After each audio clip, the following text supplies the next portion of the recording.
এখন যে ওয়ার্ডটা দেখবো সেটা হচ্ছে হ্যাকনেড। নেড, হ্যাকনেড। এই হ্যাকনেড শব্দের অর্থ হচ্ছে বস্তা পচা, গতানুগতিক,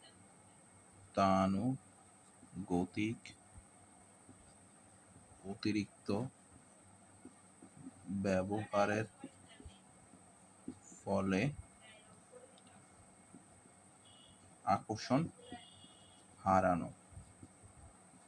তাহলে হ্যাকনিড শব্দের অর্থ হচ্ছে বস্তা পচা, গতানুগতিক, অতিরিক্ত ব্যবহারের ফলে কি করানো, তার আকর্ষণ হারানো। এটি সাধারণত কোনো কথা, বাক্যাংশ, ধারণা, গল্প, বিষয়বস্তু বোঝাতে ব্যবহৃত হয়, যা এত বেশি ব্যবহার করা হয়েছে যে এটি নতুন করে আসল কার্যকর বলে মনে হয় না, বরং বিরক্তিকর, মাদাতারা মনে। বস্তা পচা, গতানুগতিক, বহুল ব্যবহৃত অর্থে ক্লিশে এবং ট্রাইট। এটার একটা সিনোনিম হতে পারে ক্লিশে। ক্লিশে শব্দের অর্থ হচ্ছে বহুল ব্যবহৃত। আর ট্রাইট শব্দের অর্থ TRIT, ট্রাইট শব্দের অর্থ হচ্ছে গুরুত্বহীন, মূল্যহীন। আচ্ছা, এখন আমরা এটা কয়েকটা উদাহরণ দেখি। উদাহরণগুলা, the film's plot was completely the film plot was completely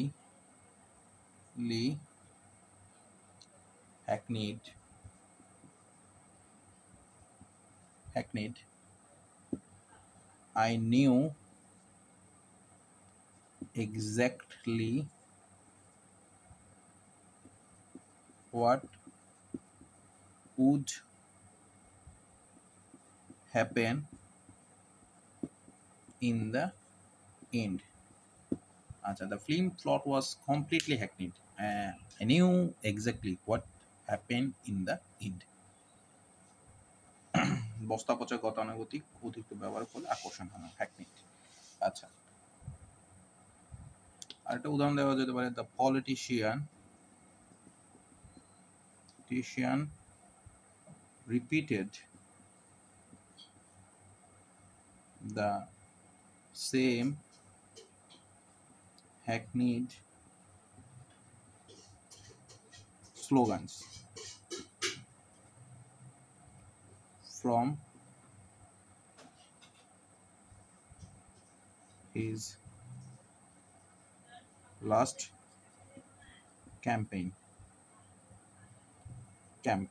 The politician repeated the same hackneyed slogan from last campaign. ওকে, এটা ছিল আমার সেকেন্ড উদাহরণ। দ্য থার্ড, আমরা এটা বলতে পারি, the advice just follow your heart is hackneyed, that it has lost its true meaning.